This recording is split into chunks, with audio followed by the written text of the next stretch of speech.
The James Show Podcast. We are live from the Texas State Fair. Yeah, no, give it up. It's not even a Friday. We're on a Thursday. And it looks pretty packed. You know, we had the reports how, attendance has been down a little bit. We'll talk about that later in the show. But let's check the tail of the tape here, because we actually had the Dallas police chief speaking at a commissioner's meeting or something. And he was asked directly about cooperating with ICE. And we've kind of been waiting for a moment like this here in the WBAP newsroom, because there's not a lot on the record about, any specifics on if they will cooperate with ICE, how much they're going to cooperate with ICE. And, we're also kind of trying to keep our head down here because, National Guard troops are being deployed in a bunch of other cities. And it's like, all right, do we want to even draw attention to ourselves? So listen, this is Police Chief Como yesterday. The package here is from WFAA. I just edited it down to the most important, 30 seconds here. 4 months after the city attorney stopped him from answering questions on immigration, the chief took them Tuesday. There's times where we will have to cooperate and assist, but we as DPD are not doing any immigration enforcement. We don't have the authority to do that, nor have we done that, nor will we do that. He says at last month's raid of a Harry Hines strip club, DPD helped ICE secure the scene. But the operation was focused on trafficking, not immigration. And he says DPD just turned down $25 million to sign a deal with ICE, which would have given local officers immigration enforcement authority. And that's not what they want to do. They want to be here to serve and protect us. Hilda Duarte leads a local chapter of the Latino civil rights group LULAC. She says she's glad DPD is being more upfront about their policies. If you make it well known and publicize this and educate the community, then the community knows that they can trust the police. She says Dallas has stayed under the national immigration radar, and the chief says he wants it to stay that way. We have had no officers going out with ICE agents to make immigration arrests. And I hope after this meeting, we're not dealing with this next week, where we will have them here doing immigration arrests.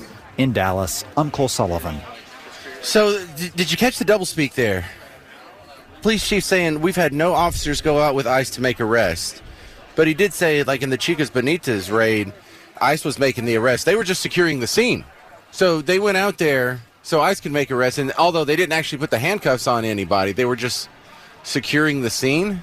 Or were you just keeping a lookout, directing traffic, helping old ladies cross the street? Is that what you were doing on Harry Hines? So you get the double language there?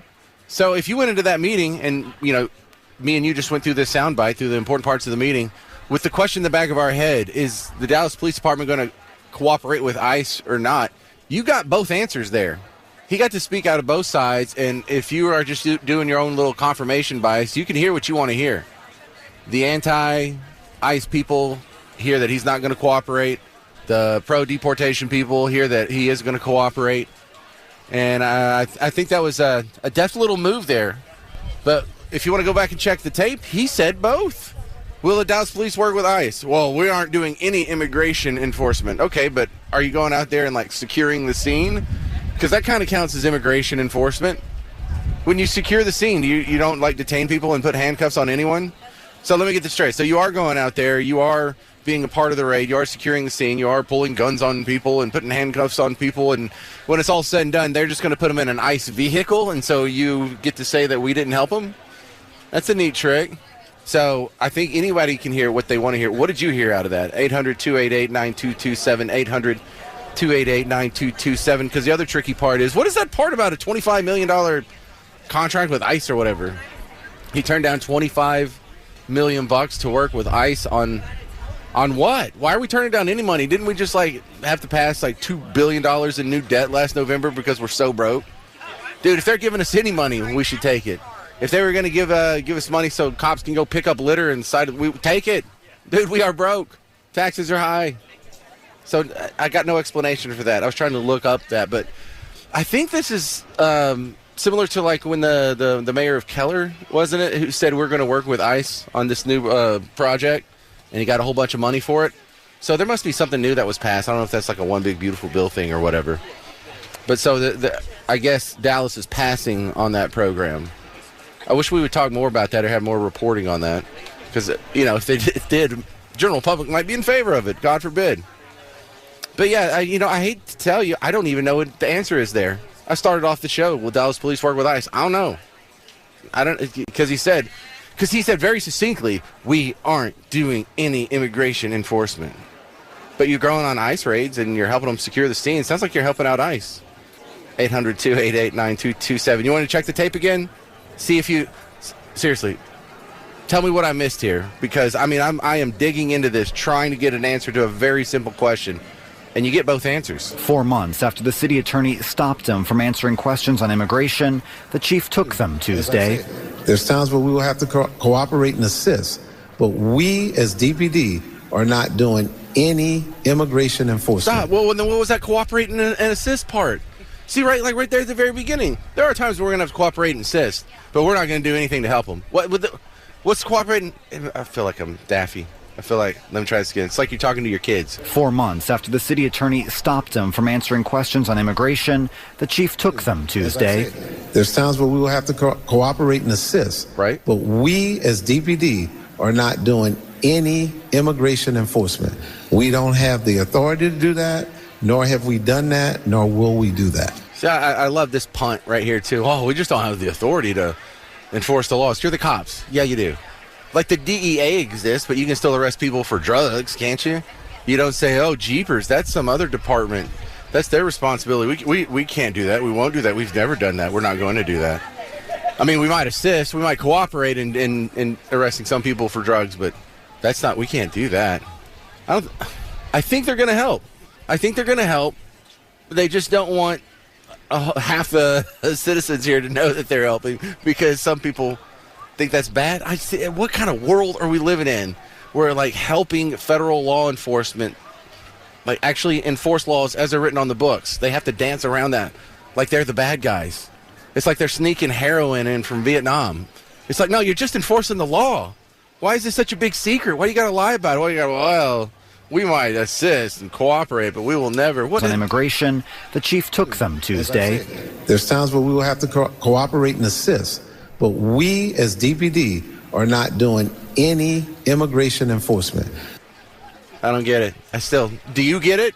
WFAA did a good job cutting out the two only sound bites that matter from Police Chief Como. There's times where we will have to cooperate and assist. But we, as DPD, are not doing any immigration enforcement. We don't have the authority to do that, nor have we done that, nor will we do that. Okay, and then the other one was at the very end of the report here, this clip. And the chief says he wants it to stay that way. We have had no officers going out with ICE agents to make immigration arrests. And I hope after this meeting, we're not dealing with this next week where we will have them here doing immigration arrests. But in the Chico Benitez raid, he got around that by saying, no, that wasn't immigration enforcement. That was trafficking enforcement. That's something completely different. So what the heck? I think he's going to work with him. He just doesn't want to say it out loud. 800-288-9227. Let's go to Paul in Dallas. Hey, Paul, you're on James, WBAP. James, I'm just kind of confused. So if the Dallas Police Department doesn't want to work with ICE, doesn't want to arrest the illegal immigrants, does that kind of set them up for liability if someone becomes a victim of an illegal immigrant since they refuse to, try to handle the situation?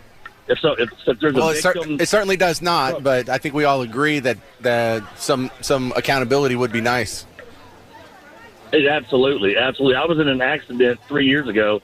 I was hit by an illegal alien, and all he got was a $280 ticket. Totaled out my car, ended up having spine surgery, lots of medical bills, and it all had to come out of my own pocket. But there was all the illegal alien got was a $280 ticket, and even the officers told me he was illegal. And I was like, well what's going to happen? You got a junked-up car, but that hotel guy in East Dallas lost his head. That guy already had deportation orders that had been stayed. He had been arrested over a dozen times. Some of them were sexual crimes. Some of them were violent crimes. Some of them were property crimes. And he was supposed to go back to Cuba, but someone had a bleeding heart, Paul, and they're like, you can't send him back to that hellhole. We got to wait until he saws off another immigrant's head. Oh, that's a much better solution, guys. Well done. All right, agreed, exactly. Paul. Thank you. Let's go to Joe in Dallas. Hey, Joe, you're on WBAP. Hi. To me, the key question is whether the DPD is honoring detainer requests when they have criminal illegals in jail and letting ICE into the jails to pick them up. And I didn't really hear whether they were doing that or not. Agreed. Now, the detainer request thing is actually really huge, because if you can pass all the laws and then they don't get enforced, you know, the people that are worried about, there's a threat to democracy. Well, what if we all send our representatives to go pass these laws to keep us safe, and the government just refused to keep us safe and enforce the laws that we passed? That can't be legal. There has to be some sort of legal stopgap, and that feels correct.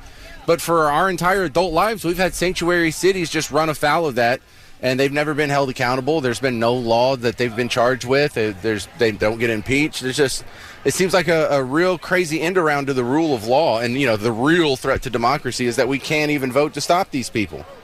Well, and I guess the thing is I haven't heard whether Dallas is doing it or not doing it. Right. Last I heard, they were not. So for whatever that means. That to me, that means they're not working with ICE, period. Yeah. Yeah, and that's the part that counts. Like, once they have them in custody, all you got to do is turn them over and get them out of here. And if they're not going to do that, then it's going to take a real long time to solve this problem, if it's even solvable. I got time for one more. Margaret in Grand Prairie. Hey, Margaret, you're on WBAP. Thought, and I don't mean to choose a side. It's just a thought. But I'm wondering if the chief of police turned down the $25 million so that he has options he prefers more than tying his people into actually being agents, more like being a backup. The police department, like the police department would back up the sheriff's department or something like that. Like I said, just a thought. So you're saying he's concerned about the fiscal responsibility? Like, what if we get $25 million but it costs us more? Or what if we're diverting resources from other things that we need? Which one are you on there? What if we get $25 million, but I didn't even realize the danger that I put my men in? That kind of thing. I got you. I don't know. That's definitely a possibility. I don't think that's the most probable answer, because in this one you got to be skeptical. We're dealing with political animals, and their motivation, you have to assume, is political until shown otherwise. I don't disagree. It sounds like they're not doing nothing. I just can't figure out what it is they're doing. Yeah, well, even if they are just showing up and helping secure the scene and maybe detain a whole bunch of people for kind of crowd control numbers, then actually I think that's great. I think that's fantastic. I have no real complaints at all. But the police chief of ICE isn't trying to make me and you happy. The listeners of WBAP are an afterthought to this guy. We're not the ones who put his bosses in office. We're not the ones who are going to keep his bosses in office. In fact, if he makes us too happy, that's probably not good for his future. So what a perverse set of incentives we're living under. Isn't that the truth? All right. Well, great call, Margaret. Thank you. Well, thank you very much. This guy is supposedly an up-and-coming country singer. I've never heard of him. It went super viral in the last few days because he did a crash-out video. And if you don't know what that is, that's when people turn their phone on themselves and have their mental breakdown live online. I love it, actually. I mean, I would never do it. I think it's really dumb to do. But I love seeing people do dumb things. So here's a guy who's supposedly an up-and-coming country singer, has a lot of followers on social media. And this has millions of views already because it's being retweeted by John Cusack and people like that. And took a lot of editing, a lot of beeping. The Audiotron 3000, I almost ran out of beeps in my laptop today for this. Oh, he's crashing out. You want to crash out? Fine, I'll give you one. If we don't wake the up soon, and I mean quick, fast, and in a hurry, we are like a football bat. We got the Department of Homeland Security out here sharing hype videos of ICE agents flying in on American cities, banging in doors, jacking people out of their houses, zip-tying them in the streets naked, and then carting them off in the back of U-Hauls with no warrants or due process like it's a trailer to the newest Call of Duty game. And the worst part is, I gotta watch some of y'all cheer it on like you're watching a football game. And then the cherry on top of it all, I gotta sit here and listen to y'all call yourselves Christians?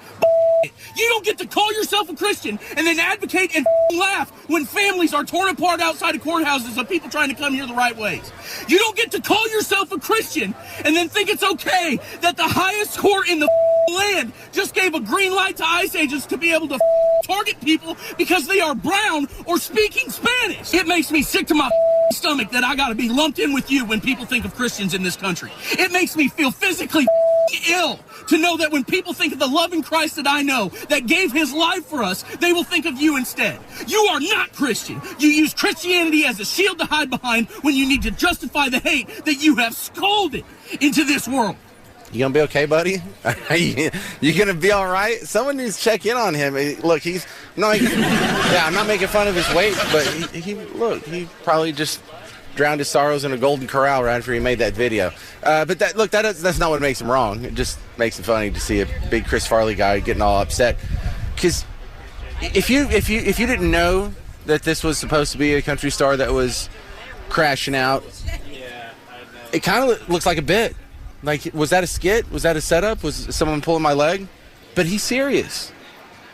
And it's one of the head scratchers because he talks about, can you believe blankety blank ICE is playing hype videos of them going into American cities and arresting and deporting illegals? It's like, that's not horrifying. That's kind of what I expect them to do every day, 365 days. Isn't that their job?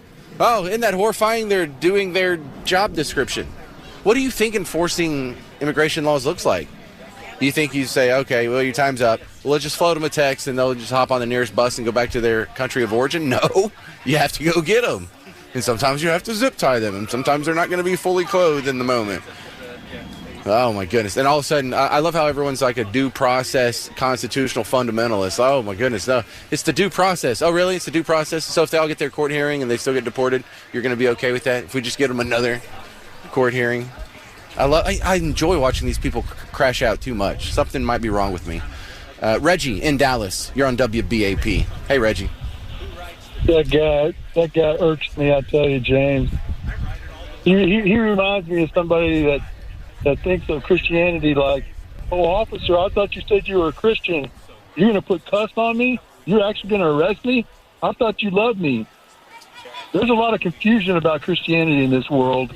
But anyway, James, what I really wanted to call in about was about the chief of police of Dallas County, the city of Dallas. But why isn't he helping ICE? Why not? We know it's a political issue. We know that. But he's had officers targeted by illegal aliens. They killed his officers in enforcing the law. Why not? And that $25 million could go to help hire a lot more officers because the city of Dallas has a terrible response time. They don't have enough officers. They cannot even field a full class of officers. Did you know that, James? Yeah, I heard in the last police academy they had 32 recruits and not even 16 of them made it out. So that's like a 50% attrition rate.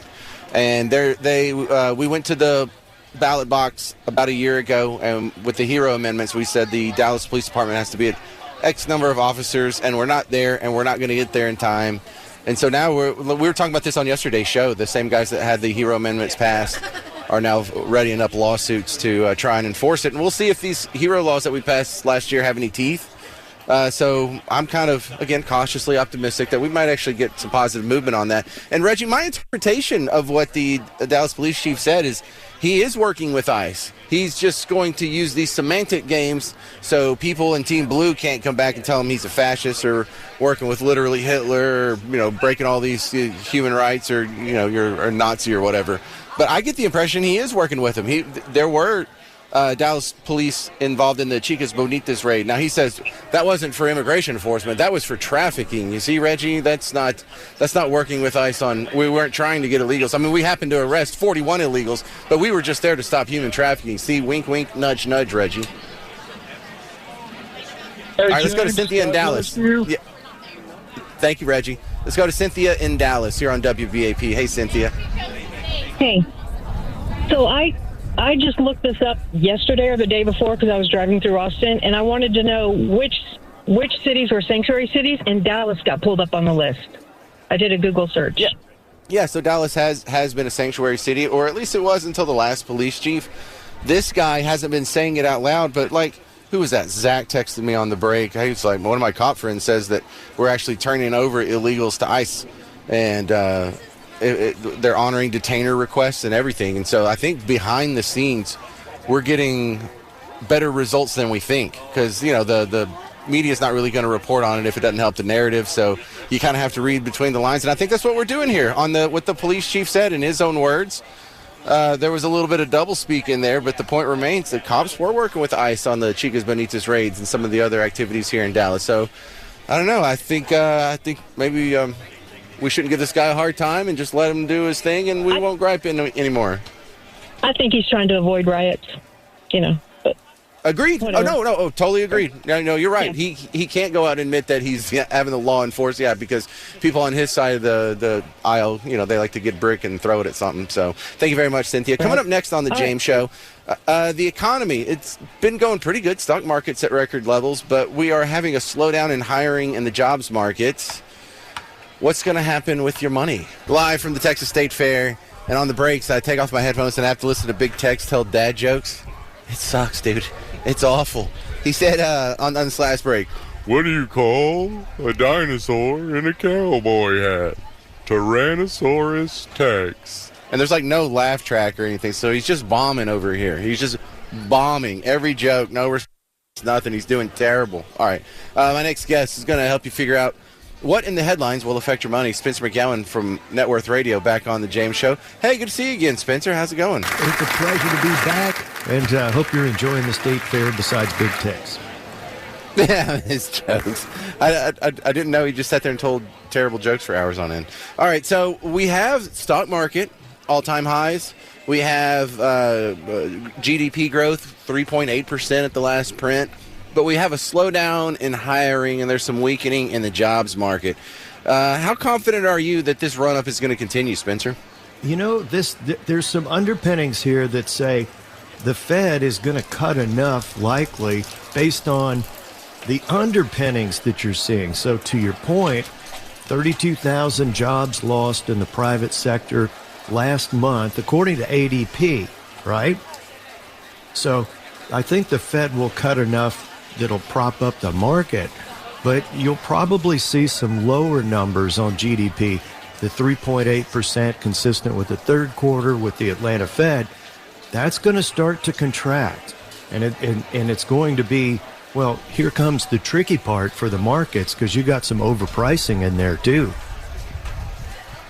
Where do you think the overpricing is at? So, you got to run up in some like NVIDIA and other big names. Is there some secrets we don't know about?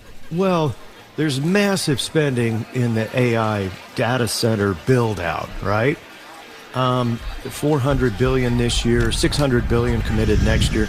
It's like $1 trillion that's getting built out so that ChatGPT can talk to you when you need a friend. Well, that money is propping up the economy right now. That's why your headline number, 3.8% GDP growth, totally inconsistent with record auto delinquencies in the subprime sector.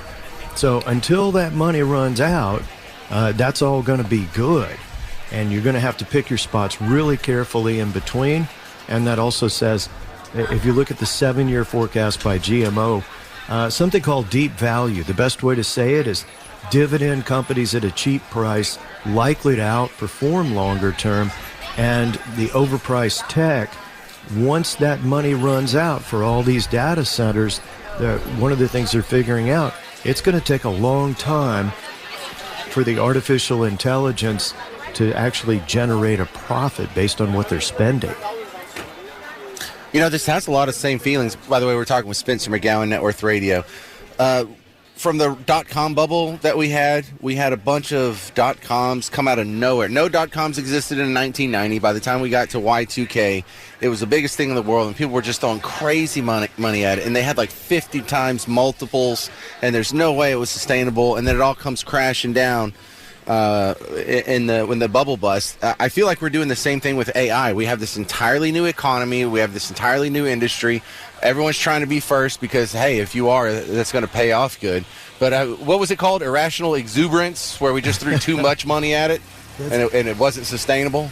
Yes, and you have examples of that. Like there's a nuclear blue chip that makes nuclear is going to be part of the data center build out. it's going to be good, clean, burning natural gas here in Texas. And there's actually been a few announcements for data centers on that front. So I'm kind of guiding you for how you would sidestep an ugly correction, because there's similarities to 2000, but the underlying numbers for a lot of the big leader companies are much, much better than they were in 1999 in terms of overpaying companies that actually generate real cash flow. You're going to have to be very careful about picking your spots. Well, the obvious place where you can make some money would be in the chips themselves, and some of the chip makers are kind of expanding in that direction, like an AMD or whatever. But you kind of mentioned some of the side businesses where you can score too. We're going to need a lot of energy to push it. There's going to be a lot of water cooling towers to keep these things running. So what are some of the sort of affiliated businesses where they're going to benefit from the AI run-up too? Yeah, not a recommendation until I actually write it down for you, but the Austin, Texas-based Dell, still at a good multiple. They're a big beneficiary.